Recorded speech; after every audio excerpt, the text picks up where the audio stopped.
El apóstol Pablo fue un ex judío fariseo que perseguía a los discípulos de Jesús. Un día tuvo un encuentro con el Mesías y su vida cambió. Se convirtió y pasó de ser un judío a ser cristiano.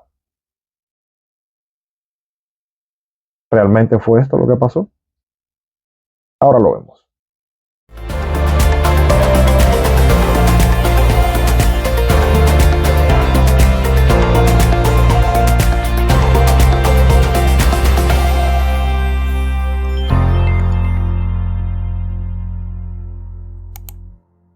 Shalom Javerim, shalom amigos, bienvenidos al canal, bienvenidos a su espacio Desbloqueando el judaísmo del Nuevo Testamento, el judaísmo del Brit Hadashah.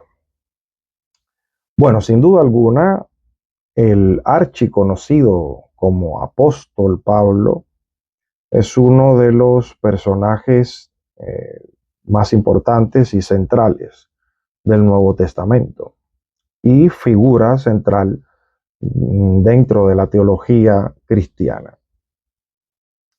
La versión popular de la historia de Pablo, cuyo nombre era Shaul de Tarso, si lo vamos a decir en español Saúl, ¿no? Así como el rey Saúl. Shaul de Tarso fue un judío fariseo que, según la teología cristiana, pues es convertido al cristianismo por el Mesías cuando tiene aquel famoso encuentro en el camino a Damasco relatado en el libro de Hechos de los Apóstoles.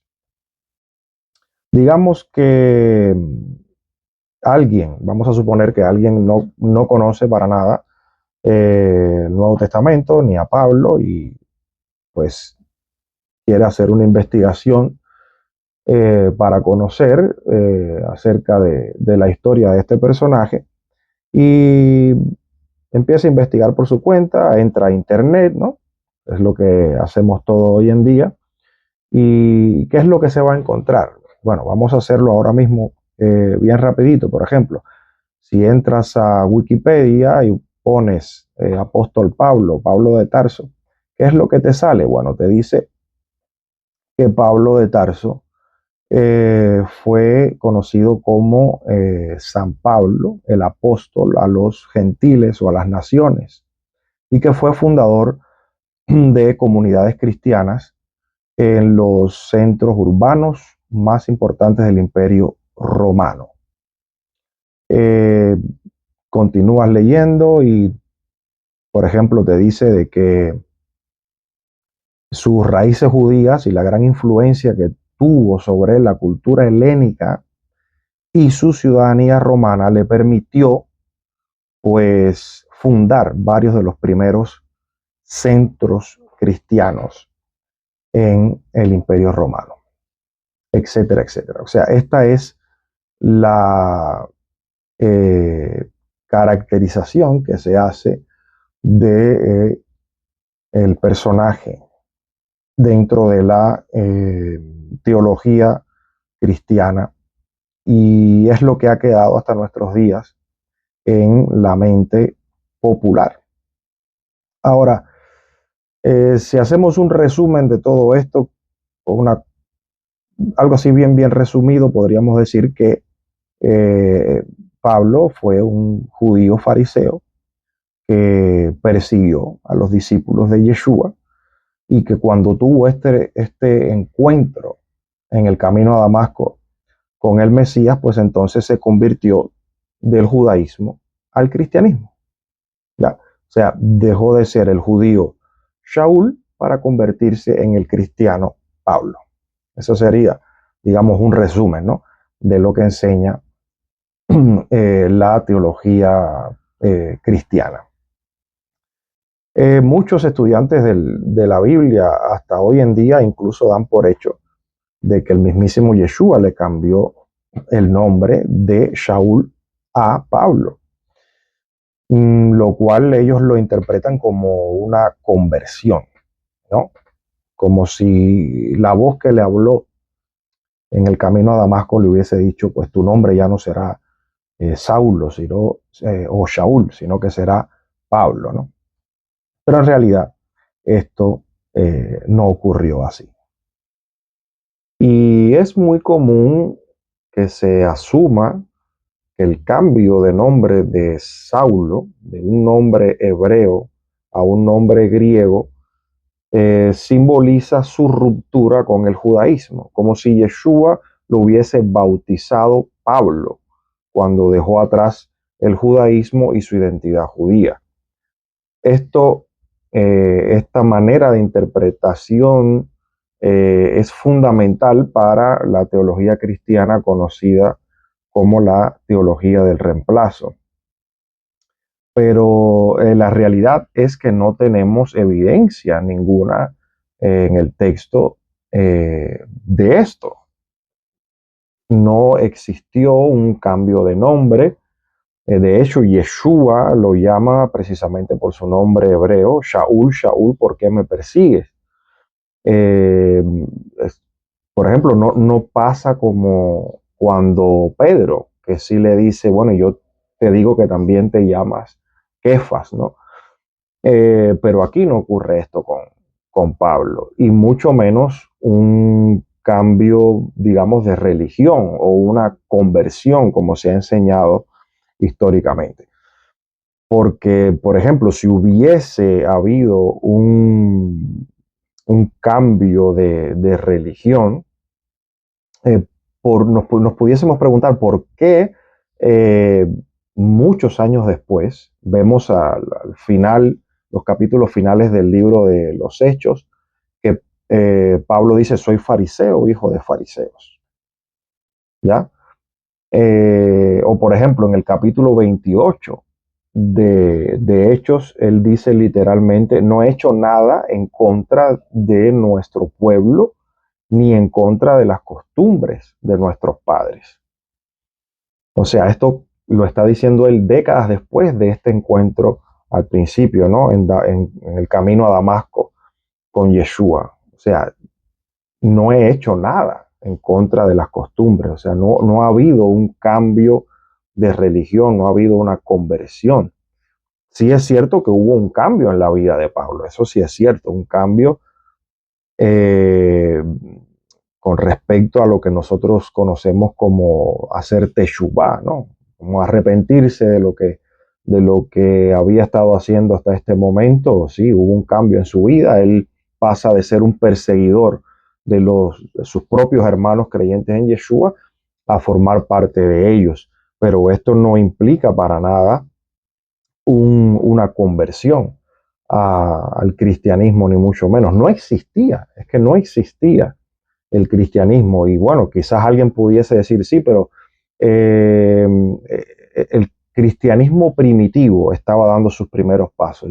Yo puedo entender el uso de esta frase cristianismo primitivo, pero lo que pasa con esto es que cuando tú dices la palabra cristianismo, en el subconsciente de la persona rápidamente pues se entiende como una religión diferente, completamente diferente al judaísmo. Y esto no era así. De hecho, la evidencia de que ellos todos continuaron siendo tan judíos como siempre, precisamente es el hecho de que Pablo haya ido a perseguirlos y a buscarlos a las mismas sinagogas, como él mismo lo dijo. ¿A dónde iba Pablo a buscar a los creyentes en Yeshua para apresarlos? Pues a las sinagogas, donde no podría eh, ser de otra forma. O sea, ¿dónde estaban los judíos? ¿A dónde iban los judíos? Pues a las sinagogas, no había otro lugar a donde ir. Existían los templos paganos de las naciones eh, no judías y las sinagogas de los judíos, lo cual nos dice que los discípulos de Yeshua, los creyentes en Yeshua, al principio pues continuaron dentro de las mismas sinagogas con sus hermanos que aún no eran creyentes en Yeshua. O sea, en aquella época no había el problema que, por ejemplo, tenemos hoy, que nosotros tenemos que tener nuestras propias sinagogas como creyentes en Yeshua. En aquel tiempo no, en aquel tiempo el creyente en Yeshua estaba dentro de la sinagoga junto con el no creyente en Yeshua, porque todos eran judíos y eso nos dice que no había ningún problema con ellos, con su judaísmo, no se veía nada raro, ningún tipo de cambio halágico, ni litúrgico, ningún, mucho menos ningún rasgo de paganismo, ni de cosas nuevas, nada, nada por el estilo, si no, no hubiesen estado dentro de la sinagoga. Por eso Pablo iba a las sinagogas a buscarlos, porque siguieron siendo tan judíos como siempre. Si hubiese habido un cambio, una conversión en Pablo, entonces, ¿por qué, por ejemplo, vemos en el libro de los Hechos de los Apóstoles cómo eh, le dice, mira, hay un rumor por ahí de que tú en la diáspora estás enseñando a la gente a, vamos a decir, apostatar de la Torah para, para eliminar ese rumor? Mira, tenemos aquí un grupo de hermanos que quieren hacer el voto de Nazareo, pues paga los gastos de los sacrificios que se tienen que hacer según la Torah para estos hermanos y haz tú mismo, él mismo hizo el voto de Nazareo según la Torá y pagó aquel grupo de judíos que querían hacer también ese voto. Entonces, si hubiese habido un cambio de religión, una conversión a otra religión, entonces, ¿por qué él hace, por ejemplo, esto estipulado en la Torá? Pues porque nunca dejó de ser judío. Entonces, repito, el hecho de que haya cambiado su vida, de que haya hecho teshuvá, de que le haya ocurrido lo que, por ejemplo, el maestro llamaba como nacer de nuevo, ¿no? Dejar de perseguir a sus propios hermanos, eh, eso no implicaba, pues, un cambio de religión y una conversión hacia otro tipo de religión. Ahora, ¿qué fue aquello tan horrible que sucedió con Pablo? El hecho de que él, en su celo por perseguir el movimiento y acabar con el movimiento de los creyentes en Yeshua, el hecho de que él haya sido capaz de entrar en una alianza con Caifás, que era el sumo sacerdote corrupto y ilegítimo, porque era saduceo y era puesto por Roma. eh, Él no era el sacerdote legítimo, ¿no? Sabemos que hay toda una, bueno, una atmósfera política corrupta en la época, ¿no? El hecho de que él haya entrado en alianza con Caifás, a quien le pide las cartas para ir entonces a perseguir y intentar acabar con el movimiento de Yeshua, esto lo convierte a Pablo en un traidor ante sus propios hermanos fariseos, porque no olvidemos que él era fariseo, él mismo lo dice, yo soy fariseo de fariseos, criado a los pies de Gamaliel. Esto es una frase que es muy importante si la analizamos en su contexto apropiado. O sea, él fue discípulo de nada más y nada menos que del rabino Gamaliel. Estas son palabras mayores. El rabino Gamaliel, quien era el líder realmente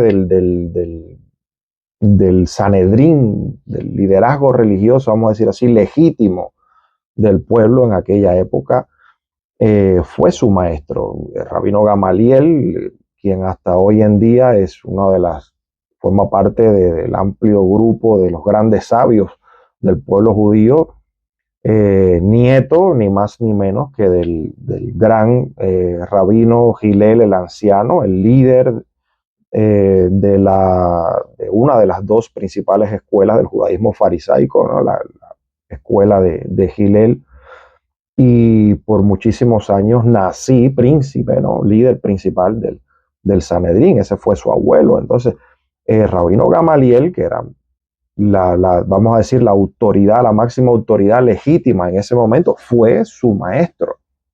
Entonces, fariseos y saduceos no se llevaban entre sí, eran rivales, eran enemigos políticamente. Entonces, esto constituye una traición de Pablo a su propio grupo, a su propio partido, a sus propios hermanos y a su propio maestro, porque el propio rabino Gamaliel, recordemos que él dice en Hechos capítulo 5, cuando se reúne esta reunión que hay eh, entre el liderazgo legítimo, el Sanedrín legítimo, liderado por Gamaliel, para analizar lo que estaba ocurriendo con los creyentes en Yeshua, pues él les dijo, mira, apártense de estos hombres. Lo dice claramente en Hechos capítulo 5, verso 38. Apártense de estos hombres y déjenlos. O sea, no, eh, de otra, si lo decimos de otra forma, es como decir, vamos a dejarlos tranquilos, vamos a esperar a ver qué pasa, porque si esto es de Dios, si esto es de Hashem, pues ya lo veremos. Y si no es de Dios, pues ya lo veremos también, como ha pasado en toda la historia cada vez que se ha levantado un Mesías, porque el hecho de Yeshua levantarse como Mesías dentro del pueblo judío no era la primera vez, antes de él ya había pasado y el rabino Gamaliel lo había dicho. Pues vamos a ver qué es lo que pasa. Déjenlos tranquilos, porque si esto es de Hashem, si esto es de Dios, entonces se van a encontrar ustedes luchando, peleando contra Dios mismo. Entonces vamos a dejarlos tranquilos, apártense y déjenlos tranquilos. Esto es fundamental. Si lo analizamos bien, el hecho de que un líder como Rabino Gamaliel, del Sanedrín legítimo, del liderazgo religioso legítimo de la época, haya dictaminado eh, dejar en paz, dejar tranquilos y no perseguir a los discípulos de Yeshua, a los creyentes en Yeshua, esto es otra evidencia de que él no veía como juez, como líder principal, no veía ningún problema con los creyentes, los discípulos de Yeshua. No había ningún problema con su judaísmo. Si hubiese habido algún intento, algún indicio de alguna prueba de conversión a otra religión, de apostasía, de dejar su identidad judía para convertirse, cambiarse a cualquier otro tipo de religión, el rabino Gamaliel no hubiese dicho esto. O sea que, repito, el hecho de que él dictamine, apártense de ellos, déjenlos tranquilos, ya veremos si es de Dios, pues esto se va a mantener y si no, pues no, pero déjenlos tranquilos. Es prueba de que no veían, como mismo no vieron nada en Yeshua, no vieron nada en sus discípulos, nada, ningún indicio, ninguna prueba, repito, de que ellos hubiesen cambiado de religión, hubiesen cambiado su identidad, nada por el estilo. Entonces, Pablo va en contra incluso de su propio maestro y por eso fue tan horrible lo que él hizo, ¿no? Porque traiciona a su propio maestro, a su propio grupo, a su propio partido, al partido fariseo, y hace entonces una alianza, repito, en su celo por acabar con el movimiento de los creyentes en Yeshua, hace una alianza con el corrupto Caifás, ¿no? Y entonces les pide estas cartas para ir a perseguirlos, incluso a la diáspora, a ciudades extranjeras. Y es aquí entonces donde eh, pues tenemos que analizar el detalle de Damasco, ¿no? Porque nunca se pregunta, se hace la pregunta de, bueno, ¿por qué Damasco? ¿Cuál era el problema con Damasco? ¿Por qué le interesó tanto a Pablo ir a Damasco?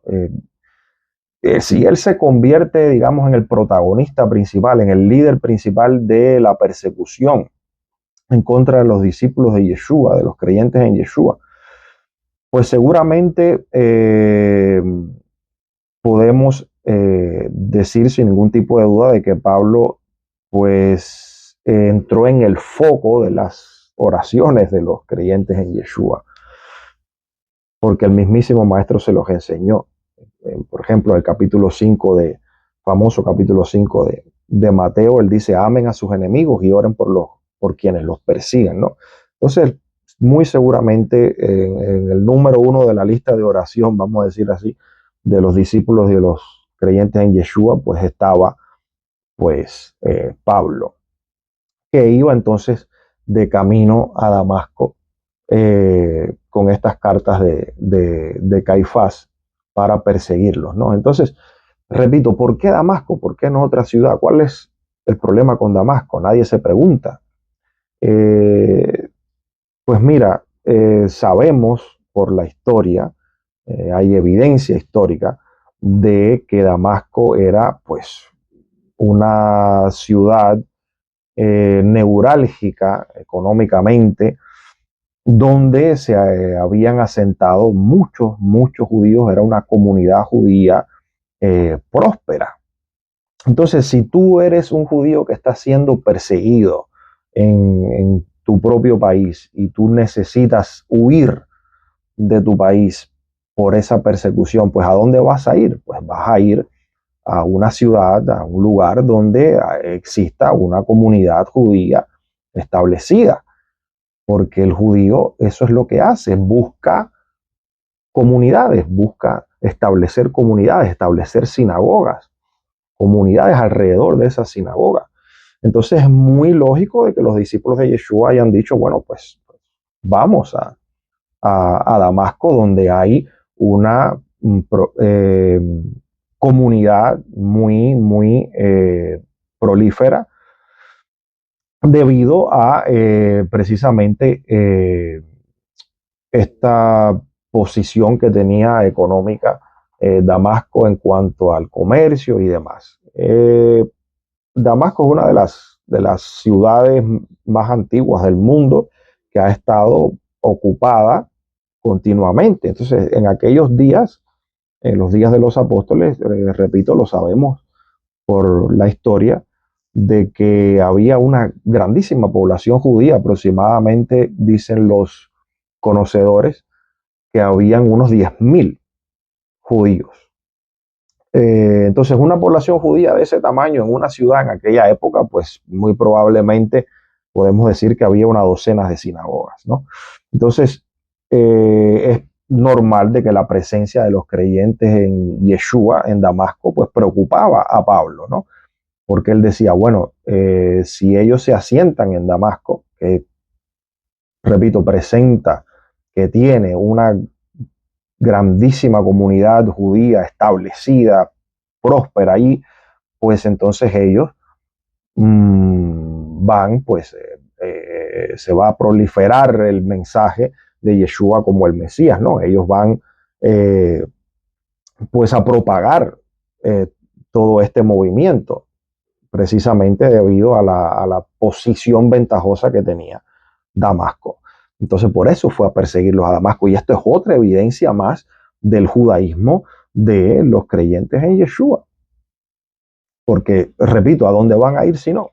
Eran todos judíos y siguieron siendo tan judíos como siempre. Y entonces, ¿a dónde iban? Tenemos que ir, repito, a un lugar, a una ciudad donde hayan comunidades judías, donde hayan sinagogas, porque al principio ellos, eh, pues, no tenían ningún problema en estar dentro de las mismas sinagogas con sus hermanos judíos que todavía no eran creyentes en Yeshua, porque no veían en ellos, repito, ningún indicio, ningún problema, ningún indicio de querer cambiar de religión, ni fundar una nueva religión, ni hacer que el judío pues apostatase de la Torá, de su identidad, ni nada por el estilo.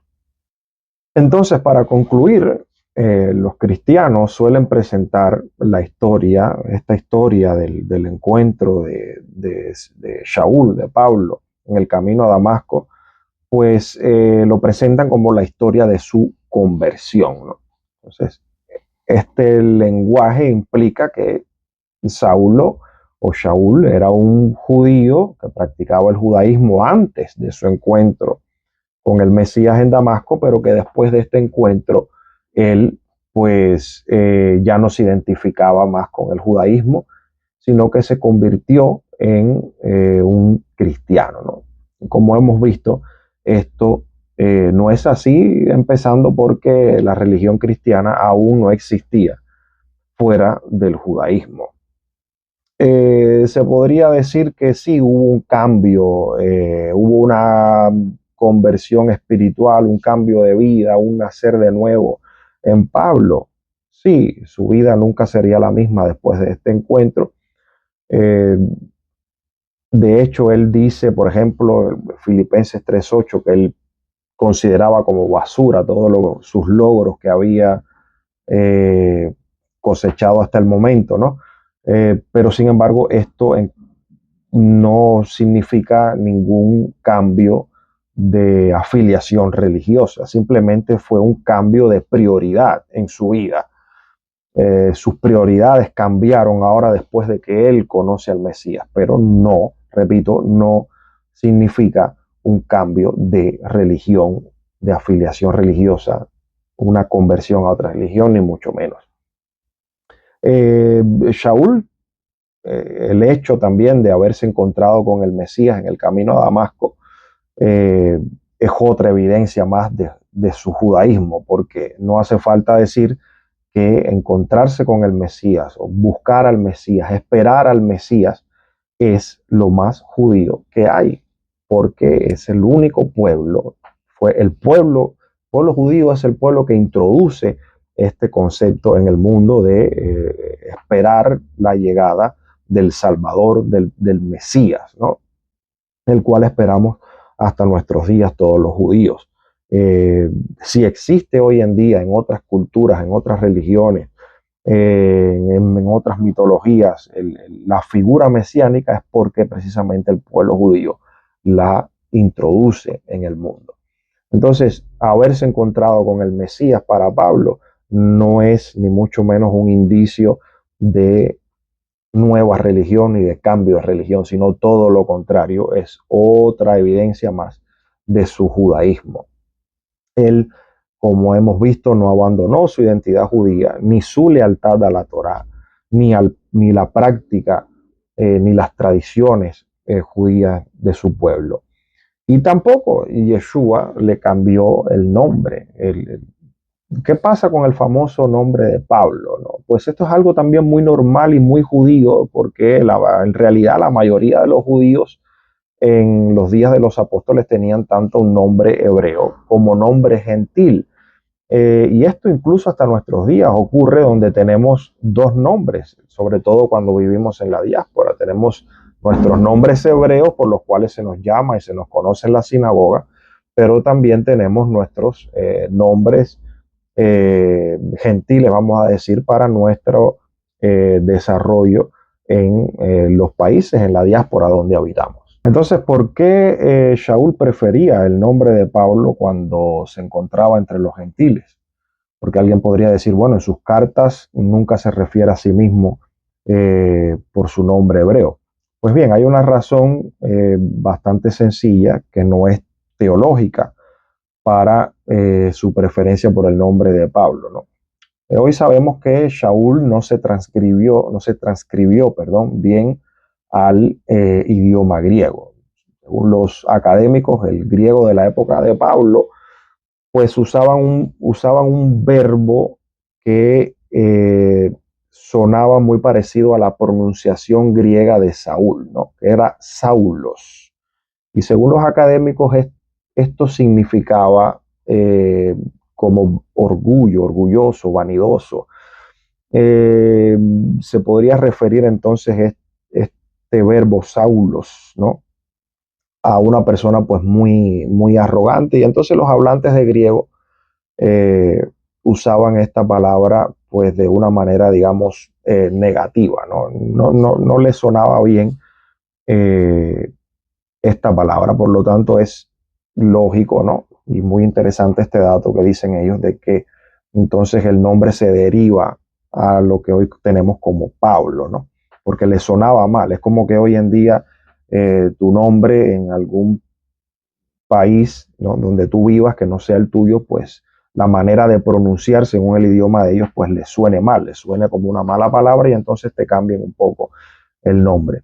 Esto es algo bien sencillo y repito, muy común incluso hasta hoy en día que los judíos pues usemos dos nombres, sobre todo cuando vivimos en la diáspora. Y por otro lado, pues alguien podría decir, bueno, y el bautismo, ¿no? Porque fue bautizado como un nuevo creyente en Yeshua. Pues esto también es evidencia de judaísmo. Esto es lo más judío que hay. Nosotros le llamamos inmersión, es decir, a una mikve hacer una inmersión. Esto es lo más, repito, lo más judío que hay. El bautismo, como se traduce, ¿no? El bautismo cristiano, pues tiene una raíz judía fuertísima que incluso hasta hoy en nuestros días lo hacemos, ¿no? Muy probablemente él fue llevado a una de las tantas mikve que habían en Damasco, porque, repito, Damasco al presentar una fuerte, grande y próspera eh, comunidad judía establecida allí, pues seguramente los creyentes en Yeshua llevan a Shaul, pues al barrio judío, a uno de los tantos baños rituales, ¿no? A la mikve, a hacer pues inmersión. Y pues eh, él cuando sale de esa inmersión en la mikve, en ese baño ritual, pues sí, sale como una nueva persona, sale como un nuevo discípulo de Yeshua, pero todavía completamente judío, y así lo fue hasta el final. Entonces, mis amados, nunca dejó Pablo, ni nunca dejaron ninguno de los discípulos, primeros discípulos creyentes en Yeshua, su identidad judía. Nunca dejaron de ser judíos, nunca se les pasó por la mente, pues, establecer una nueva religión, ni mucho menos. Para nosotros, Pablo es el rabino Rav Shaul de Tarso, uno de nuestros sabios mesiánicos, de quien si estudiamos y analizamos en el contexto apropiado el judaísmo del primer siglo, pues vamos a poder entender realmente todas sus enseñanzas con mayor claridad. Entonces, mis amados, pues hasta aquí el video en la ocasión de hoy. Espero que, como siempre, les haya sido interesante. Si es así, pues considere, por favor, pues apoyarnos con su like, con su suscripción. Si no están suscritos hasta ahora, por favor, suscríbanse y sobre todo, compartan estos vídeos con todos aquellos que ustedes saben que necesitan y que están buscando esta información, esta verdad, y así todos juntos podamos seguir pues desbloqueando el judaísmo del Nuevo Testamento, el judaísmo del Brit Hadashah. Hasta un nuevo vídeo, entonces me despido. Shalom.